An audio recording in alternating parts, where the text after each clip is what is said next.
राधे कृष्णा। प्रिय भक्तगणों, धर्म ज्ञान चैनल पर आपका स्वागत है।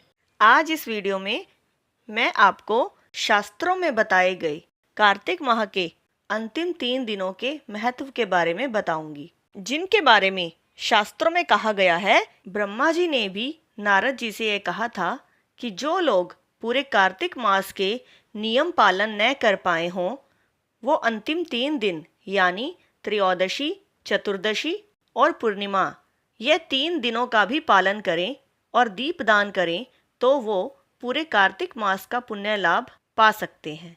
वैसे तो देखिए, अंतिम के जो 5 दिन हैं उसका पालन करना चाहिए, लेकिन जो व्यक्ति पूरे 5 दिनों का पालन नहीं कर सकते, अगर वह अंतिम 3 दिनों का भी पालन करते हैं तो उन्हें पूरे कार्तिक माह के नियमों का पालन करने का फल मिल जाता है। पूरे कार्तिक मास का पुण्य लाभ उनको मिल जाता है। और अगर आप आज 13 नवंबर को त्रयोदशी के नियम का पालन नहीं कर सके तो कोई घबराने वाली बात नहीं है।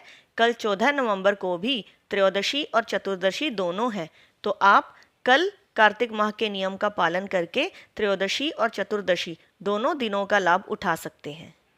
आइए अब बात करते हैं कि इन 3 दिनों में हमें क्या क्या नियमों का पालन करना चाहिए कि हम अपने लिए स्वर्ग के रास्ते खोल सकें। इन 3 दिनों में 4 बजे से लेके 5 बजे तक सूर्योदय से पहले स्नान कर लेना चाहिए। दूसरा, अन्न और नमक ग्रहण नहीं करना चाहिए।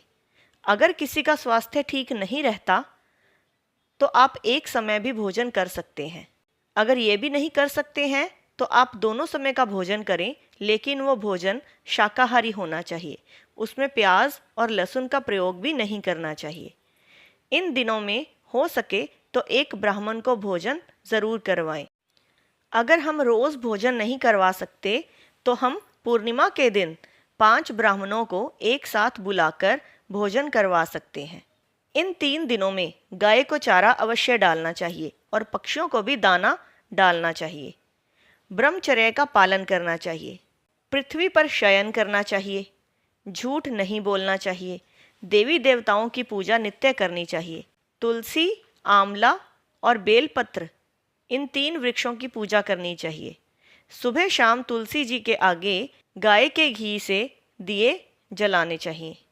मंदिर में भी दीपदान करना चाहिए। और अगर आप आध्यात्मिक नदियों के तट पर रहते हैं तो हो सके तो इन नदियों के किनारे दीपदान अवश्य करना चाहिए।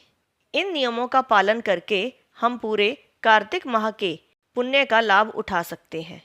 वीडियो अगर अच्छी लगे तो प्लीज़ लाइक और शेयर ज़रूर करें और ये जानकारी अन्य भक्तों तक भी पहुँचाएं और हमारे इस चैनल को सब्सक्राइब करना ना भूलें। राधे कृष्णा।